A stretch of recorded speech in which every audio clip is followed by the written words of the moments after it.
¿Listo para explorar el enigmático comienzo de Drácula con El huésped de Drácula? La viuda de Bram Stoker reveló que El huésped de Drácula fue originalmente el primer capítulo de Drácula, eliminado por su extensión. Publicado después en Drácula's Ghost and Other Weird Stories, fue un éxito. Antes de sumergirnos en este intrigante relato, no olvides darle like al video y suscribirte a Página Oscura para más misterios y secretos literarios. Comencemos este viaje oscuro juntos. El huésped de Drácula. Cuando iniciamos nuestro paseo, el sol brillaba intensamente sobre Múnich y el aire estaba repleto de la alegría propia de comienzos del verano. En el mismo momento en que íbamos a partir, Erdelbruck, el maitre de hotel del Quatre Saisons, donde me alojaba, bajó hasta el carruaje sin detenerse a ponerse el sombrero y, tras desearme un placentero paseo, le dijo al cochero, sin apartar la mano de la manija de la puerta del coche: no olvide estar de regreso antes de la puesta del sol. El cielo parece claro, pero se nota un frescor en el viento del norte que me dice que puede haber una tormenta en cualquier momento.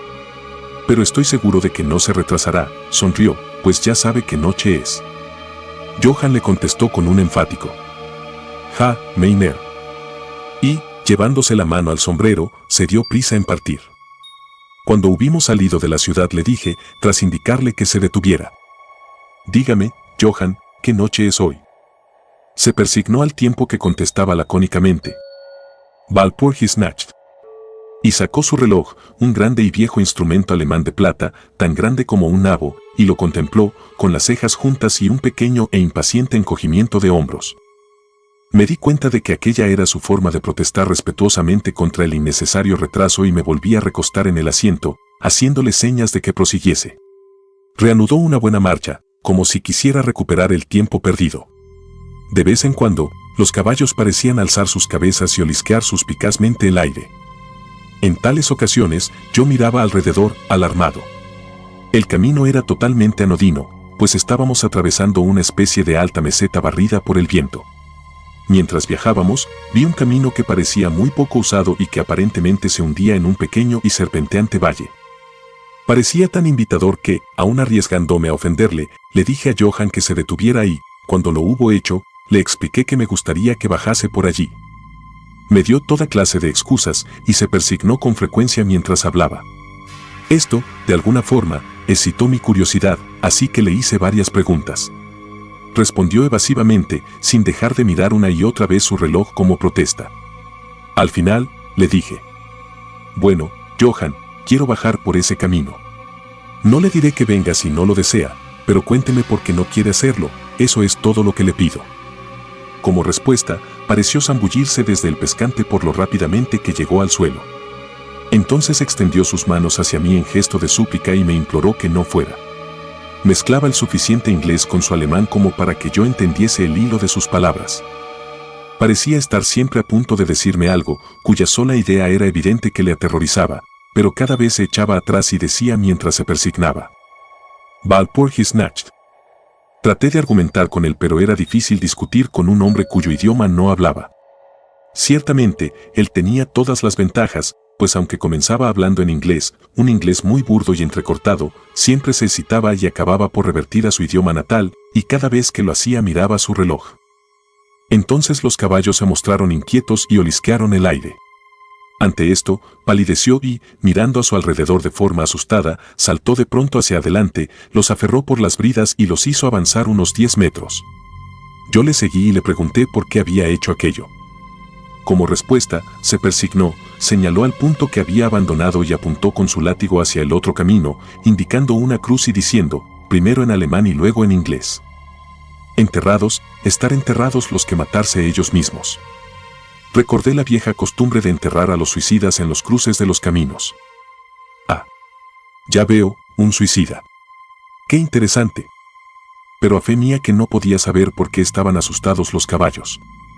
Mientras hablábamos, escuchamos un sonido que era un cruce entre el aullido de un lobo y el ladrido de un perro. Se oía muy lejos, pero los caballos se mostraron muy inquietos, y le llevó bastante tiempo a Johann calmarlos. Estaba muy pálido y dijo: suena como lobo, pero no hay lobos aquí, ahora. No. Pregunté inquisitivamente: ¿hace ya mucho tiempo desde que los lobos estuvieron tan cerca de la ciudad? Mucho, mucho, contestó. En primavera y verano, pero con la nieve los lobos no mucho lejos.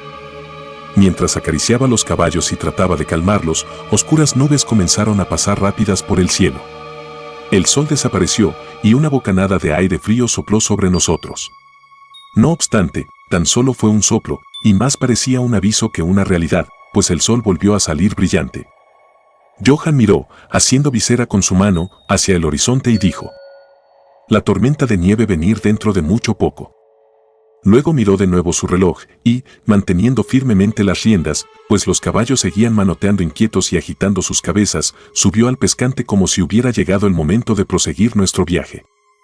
Me sentía un tanto obstinado y no subí inmediatamente al carruaje. «Hábleme del lugar al que lleva este camino», le dije y señalé hacia abajo. Se persignó de nuevo y murmuró una plegaria antes de responderme. «Es maldito». «¿Qué es lo que es maldito?», inquirí. «El pueblo». «¿Entonces, hay un pueblo?». «No, no.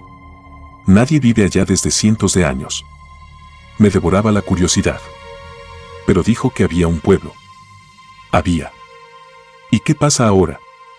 Como respuesta, se lanzó a desgranar una larga historia en alemán y en inglés, tan mezclados que casi no podía comprender lo que decía, pero a grandes rasgos logré entender que hacía muchos cientos de años habían muerto allí personas que habían sido enterradas, y se habían oído ruidos bajo la tierra. Y cuando se abrieron las fosas se hallaron a los hombres y mujeres con el aspecto de vivos y las bocas rojas de sangre. Y por eso, buscando salvar sus vidas, ay, y sus almas. Y aquí se persignó de nuevo. Los que quedaron huyeron a otros lugares donde los vivos vivían y los muertos estaban muertos y no otra cosa. Evidentemente tenía miedo de pronunciar las últimas palabras. Mientras avanzaba en su narración, se iba excitando más y más, parecía como si su imaginación se hubiera desbocado, y terminó en un verdadero paroxismo de terror, blanco el rostro, sudoroso, tembloroso y mirando a su alrededor. Como si esperase que alguna horrible presencia se fuera a manifestar allí mismo, en la llanura abierta, bajo la luz del sol. Finalmente, en una agonía de desesperación, gritó «Walpurgisnacht» e hizo una seña hacia el vehículo, indicándome que subiera. Mi sangre inglesa hirvió ante esto y, echándome hacia atrás, dije: «Tiene usted miedo, Johan, tiene usted miedo. Regrese, yo volveré solo, un paseo a pie me sentará bien». La puerta del carruaje estaba abierta. Tomé del asiento el bastón de roble que siempre llevo en mis excursiones y cerré la puerta. Señalé el camino de regreso a Múnich y repetí: «Regrese, Johan. La noche de Walpurgis no tiene nada que ver con los ingleses». Los caballos estaban ahora más inquietos que nunca y Johan intentaba retenerlos mientras me imploraba excitadamente que no cometiera tal locura. Me daba pena el pobre hombre, parecía sincero, no obstante, no pude evitar el echarme a reír. Ya había perdido todo rastro de inglés en sus palabras. En su ansiedad, había olvidado que la única forma que tenía de hacerme comprender era hablar en mi idioma, así que chapurreó su alemán nativo. Comenzaba a ser algo tedioso. Tras señalar la dirección, exclamé: «Regrese», y me di la vuelta para bajar por el camino lateral, hacia el valle. Con un gesto de desesperación, Johan volvió sus caballos hacia Múnich. Me apoyé sobre mi bastón y lo contemplé alejarse. Marchó lentamente por un momento, luego, sobre la cima de una colina, apareció un hombre alto y delgado. No podía verlo muy bien a aquella distancia. Cuando se acercó a los caballos, estos comenzaron a encabritarse y a patear, luego relincharon aterrorizados y echaron a correr locamente. Los contemplé perderse de vista y luego busqué al extraño, pero me di cuenta de que también él había desaparecido. Me volví con ánimo tranquilo hacia el camino lateral que bajaba hacia el profundo valle que tanto había preocupado a Johan. Por lo que podía ver, no había ni la más mínima razón para esta preocupación, y diría que caminé durante un par de horas sin pensar en el tiempo ni en la distancia, y ciertamente sin ver ni persona ni casa alguna. En lo que a aquel lugar se refería, era una verdadera desolación. Pero no me di cuenta de esta particularidad hasta que, al dar la vuelta a un recodo del camino, llegué hasta el disperso lindero de un bosque. Entonces me di cuenta de que, inconscientemente, había quedado impresionado por la desolación de los lugares por los que acababa de pasar. Me senté para descansar y comencé a mirar a mi alrededor. Me fijé en que el aire era mucho más frío que cuando había iniciado mi camino, parecía rodearme un sonido susurrante en el que se oía de vez en cuando, muy en lo alto, algo así como un rugido apagado. Miré hacia arriba y pude ver que grandes y densas nubes corrían rápidas por el cielo, de norte a sur, a una gran altura. Eran los signos de una tormenta que se aproximaba por algún lejano estrato de aire. Noté un poco de frío y, pensando que era por haberme sentado tras la caminata, reinicié mi paseo. El terreno que cruzaba ahora era mucho más pintoresco. No había ningún punto especial digno de mención, pero en todo él se notaba cierto encanto y belleza. No pensé más en el tiempo, y fue solo cuando empezó a hacerse notar el oscurecimiento del sol que comencé a preocuparme acerca de cómo hallar el camino de vuelta. Había desaparecido la brillantez del día. El aire era frío, y el vuelo de las nubes allá en lo alto mucho más evidente. Iban acompañadas por una especie de sonido ululante y lejano, por entre el que parecía escucharse a intervalos el misterioso grito que el cochero había dicho que era de un lobo. Dudé un momento, pero me había prometido ver el pueblo abandonado, así que proseguí, y de pronto llegué a una amplia extensión de terreno llano, cerrado por las colinas que lo rodeaban. Las laderas de estas estaban cubiertas de árboles que descendían hasta la llanura, formando grupos en las suaves pendientes y depresiones visibles aquí y allá. Seguí con la vista el serpentear del camino y vi que trazaba una curva cerca de uno de los más densos grupos de árboles y luego se perdía tras él. Mientras miraba noté un hálito helado en el aire y comenzó a nevar. Pensé en los kilómetros y kilómetros de terreno desguarnecido por los que había pasado y me apresuré a buscar cobijo en el bosque de enfrente. El cielo se fue volviendo cada vez más oscuro y a mi alrededor se veía una brillante alfombra blanca cuyos extremos más lejanos se perdían en una nebulosa vaguedad. Aún se podía ver el camino, pero mal, y cuando corría por llano no quedaban tan marcados sus límites como cuando seguía las hondonadas, y al poco me di cuenta de que debía haberme apartado del mismo, pues dejé de notar bajo mis pies la dura superficie y me hundí en tierra blanda. Entonces el viento se hizo más fuerte y sopló con creciente fuerza hasta que casi me arrastró. El aire se volvió totalmente helado, y comencé a sufrir los efectos del frío a pesar del ejercicio. La nieve caía ahora tan densa y giraba a mi alrededor en tales remolinos que apenas podía mantener abiertos los ojos. De vez en cuando, el cielo era desgarrado por un centelleante relámpago, y a su luz solo podía ver frente a mí una gran masa de árboles, principalmente cipreses y tejos completamente cubiertos de nieve. Pronto me hallé al amparo de los mismos, y allí, en un relativo silencio, pude oír el soplar del viento, en lo alto. En aquel momento, la oscuridad de la tormenta se había fundido con la de la noche. Pero su furia parecía estar abatiéndose, tan solo regresaba en tremendos resoplidos o estallidos. En aquellos momentos el escalofriante aullido del lobo pareció despertar el eco de muchos sonidos similares a mi alrededor.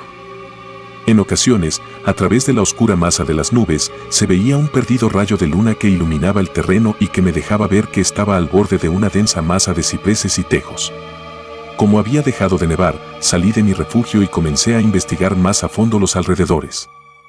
Me parecía que entre tantos viejos cimientos como había pasado en mi camino, quizá hallase una casa aún en pie que, aunque estuviese en ruinas, me diese algo de cobijo. Mientras rodeaba el perímetro del bosquecillo, me di cuenta de que una pared baja lo cercaba y, siguiéndola, hallé una abertura. Allí los cipreses formaban un camino que llevaba hasta la cuadrada masa de algún tipo de edificio. No obstante, en el mismo momento en que la divisé, las errantes nubes oscurecieron la luna y atravesé el sendero en tinieblas. El viento debió de hacerse más frío, pues noté que me estremecía mientras caminaba, pero tenía esperanzas de hallar un refugio, así que proseguí mi camino a ciegas. Me detuve, pues se produjo un repentino silencio. La tormenta había pasado y, quizá en simpatía con el silencio de la naturaleza, mi corazón pareció dejar de latir. Pero eso fue tan solo momentáneo, pues repentinamente la luz de la luna se abrió paso por entre las nubes, mostrándome que me hallaba en un cementerio, y que el objeto cuadrado situado frente a mí era una enorme tumba de mármol, tan blanca como la nieve que lo cubría todo. Con la luz de la luna llegó un tremendo suspiro de la tormenta, que pareció reanudar su carrera con un largo y grave aullido, como el de muchos perros o lobos. Me sentía anonadado, y noté que el frío me calaba hondo hasta parecer aferrarme el corazón. Entonces, mientras la oleada de luz lunar seguía cayendo sobre la tumba de mármol, la tormenta dio muestras de reiniciarse, como si quisiera volver atrás. Impulsado por alguna especie de fascinación, me aproximé a la sepultura para ver de quién era, y por qué una construcción así se alzaba solitaria en semejante lugar. La rodeé y leí, sobre la puerta dórica, en alemán: Condesa Dolingen de Graz. En Estiria. Buscó y halló la muerte en 1801. En la parte alta del túmulo, y atravesando aparentemente el mármol, pues la estructura estaba formada por unos pocos bloques macizos, se veía una gran vigueta o estaca de hierro. Me dirigí hacia la parte de atrás y leí, esculpida con grandes letras cirílicas: los muertos viajan deprisa. Había algo tan extraño y fuera de lo usual en todo aquello que me hizo sentir mal y casi desfallecí. Por primera vez empecé a desear el haber seguido el consejo de Johann. Y en aquel momento me invadió un pensamiento que, en medio de aquellas misteriosas circunstancias, me produjo un terrible estremecimiento: era la noche de Walpurgis. La noche de Walpurgis en la que, según las creencias de millones de personas, el diablo andaba suelto, en la que se abrían las tumbas y los muertos salían a pasear, en la que todas las cosas maléficas de la tierra, el mar y el aire celebraban su reunión. Y estaba en el preciso lugar que el cochero había rehuido. Aquel era el pueblo abandonado hacía siglos. Allí era donde se encontraba la suicida, y en ese lugar me encontraba yo ahora solo, sin ayuda, temblando de frío en medio de una nevada y con una fuerte tormenta formándose a mi alrededor. Fue necesaria toda mi filosofía, toda la religión que me habían enseñado, todo mi coraje, para no derrumbarme en un paroxismo de terror. Y entonces un verdadero tornado estalló a mi alrededor. El suelo se estremeció como si millares de caballos galopasen sobre él, y esta vez la tormenta llevaba en sus gélidas alas no nieve, sino un enorme granizo que cayó con tal violencia que parecía haber sido lanzado por los míticos honderos baleáricos. Piedras de granizo que aplastaban hojas y ramas y que negaban la protección de los cipreses. Como si en lugar de árboles hubieran sido espigas de cereal. Al primer momento corrí hasta el árbol más cercano, pero pronto me vi obligado a abandonarlo y buscar el único punto que parecía ofrecer refugio, la profunda puerta dórica de la tumba de mármol. Allí, acurrucado contra la enorme puerta de bronce, conseguí una cierta protección contra la caída del granizo, pues ahora solo me golpeaba al rebotar contra el suelo y los costados de mármol. Al apoyarme contra la puerta, ésta se movió ligeramente y se abrió un poco hacia adentro. Incluso el refugio de una tumba era bienvenido en medio de aquella despiadada tempestad, y estaba a punto de entrar en ella cuando se produjo el destello de un relámpago que iluminó toda la extensión del cielo. En aquel instante, lo juro por mi vida, vi, pues mis ojos estaban vueltos hacia la oscuridad del interior, a una bella mujer, de mejillas sonrosadas y rojos labios, aparentemente dormida sobre un féretro. Mientras el trueno estallaba en lo alto, fui atrapado como por la mano de un gigante y lanzado hacia la tormenta. Todo aquello fue tan repentino que antes de que me llegara el shock, tanto moral como físico, me encontré bajo la lluvia de piedras. Al mismo tiempo tuve la extraña y absorbente sensación de que no estaba solo. Miré hacia el túmulo. Y en aquel mismo momento se produjo otro cegador relámpago que pareció golpear la estaca de hierro que dominaba el monumento y llegar por ella hasta el suelo, resquebrajando, desmenuzando el mármol como en un estallido de llamas. La mujer muerta se alzó en un momento de agonía, lamida por las llamas, y su amargo alarido de dolor fue ahogado por el trueno. La última cosa que oí fue esa horrible mezcla de sonidos, pues de nuevo fui aferrado por la gigantesca mano y arrastrado, mientras el granizo me golpeaba y el aire parecía reverberar con el aullido de los lobos. La última cosa que recuerdo fue una vaga y blanca masa movediza, como si las tumbas de mi alrededor hubieran dejado salir los amortajados fantasmas de sus muertos, y estos me estuvieran rodeando en medio de una oscuridad de la tormenta de granizo. Gradualmente, volvió a mí una especie de confuso inicio de conciencia, luego una sensación de cansancio aniquilador. Durante un momento no recordé nada, pero poco a poco volvieron mis sentidos. Los pies me dolían espantosamente y no podía moverlos. Parecían estar dormidos. Notaba una sensación gélida en mi nuca y a todo lo largo de mi espina dorsal, y mis orejas, como mis pies, estaban muertas y, sin embargo, me atormentaban, pero sobre mi pecho notaba una sensación de calor que, en comparación, resultaba deliciosa. Era como una pesadilla física, si es que uno puede usar tal expresión, pues un enorme peso sobre mi pecho me impedía respirar normalmente. Ese periodo de semiletargo pareció durar largo rato, y mientras transcurría debí de dormir o delirar. Luego sentí una sensación de repugnancia, como en los primeros momentos de un mareo, y un imperioso deseo de librarme de algo, aunque no sabía de qué. Me rodeaba un descomunal silencio, como si todo el mundo estuviese dormido o muerto, roto tan solo por el suave jadeo de algún animal cercano. Noté un cálido lametón en mi cuello, y entonces me llegó la conciencia de la terrible verdad, que me heló hasta los huesos e hizo que se congelara la sangre en mis venas. Había algún animal recostado sobre mí y ahora lamía mi garganta. No me atreví a agitarme, pues algún instinto de prudencia me obligaba a seguir inmóvil, pero la bestia pareció darse cuenta de que se había producido algún cambio en mí, pues levantó la cabeza. Por entre mis pestañas vi sobre mí los dos grandes ojos llameantes de un gigantesco lobo. Sus aguzados caninos brillaban en la abierta boca roja y pude notar su acre respiración sobre mi boca. Durante otro periodo de tiempo lo olvidé todo. Luego escuché un gruñido, seguido por un aullido y luego por otro y otro. Después, aparentemente muy a lo lejos, escuché un hey, hey, como de muchas voces gritando al unísono. Alcé cautamente la cabeza y miré en la dirección de la que llegaba el sonido, pero el cementerio bloqueaba mi visión. El lobo seguía aullando de una extraña manera y un resplandor rojizo comenzó a moverse por entre los cipreses, como siguiendo el sonido. Cuando las voces se acercaron, el lobo aulló más fuerte y más rápidamente. Yo temía hacer cualquier sonido o movimiento. El brillo rojo se acercó más, por encima de la alfombra blanca que se extendía en la oscuridad que me rodeaba. Y de pronto, de detrás de los árboles, surgió al trote una patrulla de jinetes llevando antorchas. El lobo se apartó de encima de mí y escapó por el cementerio. Vi como uno de los jinetes, soldados, según parecía por sus gorras y sus largas capas militares, alzaba su carabina y apuntaba. Un compañero golpeó su brazo hacia arriba y escuché como la bala zumbaba sobre mi cabeza. Evidentemente me había tomado por el lobo. Otro divisó al animal mientras se alejaba y se oyó un disparo. Luego, al galope, la patrulla avanzó, algunos hacia mí y otros siguiendo al lobo mientras éste desaparecía por entre los nevados cipreses. Mientras se aproximaban, traté de moverme, no lo logré, aunque podía ver y oír todo lo que sucedía a mi alrededor. 2 o 3 de los soldados saltaron de sus monturas y se arrodillaron a mi lado. Uno de ellos alzó mi cabeza y colocó su mano sobre mi corazón. «Buenas noticias, camaradas», gritó. Su corazón todavía late. Entonces vertieron algo de brandy entre mis labios, me dio vigor y fui capaz de abrir del todo los ojos y mirar a mi alrededor. Por entre los árboles se movían luces y sombras y oí cómo los hombres se llamaban los unos a los otros.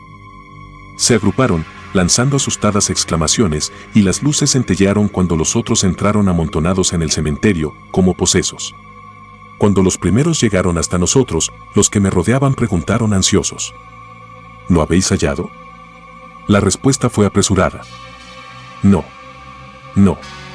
Vámonos, pronto. Este no es un lugar para quedarse, y menos en esta noche». «¿Qué era?», preguntaron en varios tonos de voz. La respuesta llegó variada e indefinida, como si todos los hombres sintiesen un impulso común por hablar y, sin embargo, se vieran refrenados por algún miedo compartido que les impidiese airear sus pensamientos. Era una cosa. Tartamudeó uno, cuyo ánimo, obviamente, se había derrumbado. Era un lobo, y sin embargo no era un lobo. Dijo otro estremeciéndose. «No vale la pena intentar matarlo sin tener una bala bendecida», indicó un tercero con voz más tranquila. «Nos está bien merecido por salir en esta noche. Desde luego que nos hemos ganado los 1000 marcos», espetó un cuarto. «Había sangre en el mármol derrumbado», dijo otro tras una pausa. «Y desde luego no la puso ahí el rayo. En cuanto a él, ¿está a salvo? Miradle la garganta. Ved, camaradas, el lobo estaba echado encima de él, dándole calor». El oficial miró mi garganta y replicó: «Está bien, la piel no ha sido perforada. ¿Qué significará todo esto? Nunca lo habríamos hallado de no haber sido por los aullidos del lobo». «¿Qué es lo que ocurrió con ese lobo?», preguntó el hombre que sujetaba mi cabeza, que parecía ser el menos aterrorizado del grupo, pues sus manos estaban firmes, sin temblar. En su bocamanga se veían los galones de suboficial. «Volvió a su cubil», contestó el hombre cuyo largo rostro estaba pálido y que temblaba visiblemente aterrorizado mientras miraba a su alrededor. «Aquí hay bastantes tumbas en las que puede haberse escondido. Vámonos, camaradas, vámonos rápido. Abandonemos este lugar maldito». El oficial me alzó hasta sentarme y lanzó una voz de mando. Luego, entre varios hombres me colocaron sobre un caballo. Saltó a la silla tras de mí, me sujetó con los brazos y dio la orden de avanzar y, dando la espalda a los cipreses, cabalgamos rápidamente en formación. Mi lengua seguía rehusando cumplir con su función y me vi obligado a guardar silencio. Debí de quedarme dormido, pues lo siguiente que recuerdo es estar de pie, sostenido por un soldado a cada lado. Ya casi era de día, y hacia el norte se reflejaba una rojiza franja de luz solar, como un sendero de sangre, sobre la nieve. El oficial estaba ordenando a sus hombres que no contaran nada de lo que habían visto, excepto que habían hallado a un extranjero, un inglés, protegido por un gran perro. ¿Un gran perro? Eso no era ningún perro, interrumpió el hombre que había mostrado tanto miedo. Sé reconocer un lobo cuando lo veo. El joven oficial le respondió con calma. Dije un perro. Perro. Reiteró irónicamente el otro. Resultaba evidente que su valor estaba ascendiendo con el sol y, señalándome, dijo, mírele la garganta. ¿Es eso obra de un perro, señor? Instintivamente alcé una mano al cuello y, al tocármelo, grité de dolor. Los hombres se arremolinaron para mirar, algunos bajando de sus sillas, y de nuevo se oyó la calmada voz del joven oficial. Un perro, he dicho. Si contamos alguna otra cosa, se reirán de nosotros. Entonces monté tras uno de los soldados y entramos en los suburbios de Múnich. Allí encontramos un carruaje al que me subieron y que me llevó al Quatre Saisons. El oficial me acompañó en el vehículo, mientras un soldado nos seguía llevando su caballo y los demás regresaban al cuartel. Cuando llegamos, Erdelbruck bajó tan rápidamente las escaleras para salir a mi encuentro que se hizo evidente que había estado mirando desde dentro. Me sujetó con ambas manos y me llevó solícito al interior. El oficial hizo un saludo y se dio la vuelta para alejarse, pero al darme cuenta insistí en que me acompañara a mis habitaciones. Mientras tomábamos un vaso de vino, le di las gracias efusivamente a él y a sus camaradas por haberme salvado. Él se limitó a responder que se sentía muy satisfecho y que Erdelbruck ya había dado los pasos necesarios para gratificar al grupo de rescate. Ante esta ambigua explicación el maitre de hotel sonrió, mientras el oficial se excusaba, alegando tener que cumplir con sus obligaciones, y se retiraba. Pero Erdelbruck, interrogué, ¿cómo y por qué me buscaron los soldados? Se encogió de hombros, como no dándole importancia a lo que había hecho, y replicó. Tuve la buena suerte de que el comandante del regimiento en el que serví me autorizara a pedir voluntarios. ¿Pero cómo supo que estaba perdido? Le pregunté. El cochero regresó con los restos de su carruaje, que resultó destrozado cuando los caballos se desbocaron. ¿Y por eso envió a un grupo de soldados en mi busca? Oh, no. Me respondió. Pero, antes de que llegase el cochero, recibí este telegrama del boyardo de que es usted huésped, y sacó del bolsillo un telegrama que me entregó y leí, Bistritz. Tenga cuidado con mi huésped, su seguridad me es preciosa. Si algo le ocurriera, o lo echasen a faltar, no ahorre medios para hallarle y garantizar su seguridad. Es inglés, y por consiguiente aventurero. A menudo hay peligro con la nieve y los lobos y la noche. No pierda un momento si teme que le haya ocurrido algo. Respaldaré su celo con mi fortuna. Drácula. Mientras sostenía el telegrama en mi mano, la habitación pareció girar a mi alrededor y, si el atento maitre de hotel no me hubiera sostenido, creo que me hubiera desplomado. Había algo tan extraño en todo aquello, algo tan fuera de lo corriente e imposible de imaginar, que me pareció ser, en alguna manera, el juguete de enormes fuerzas, y esta sola idea me paralizó.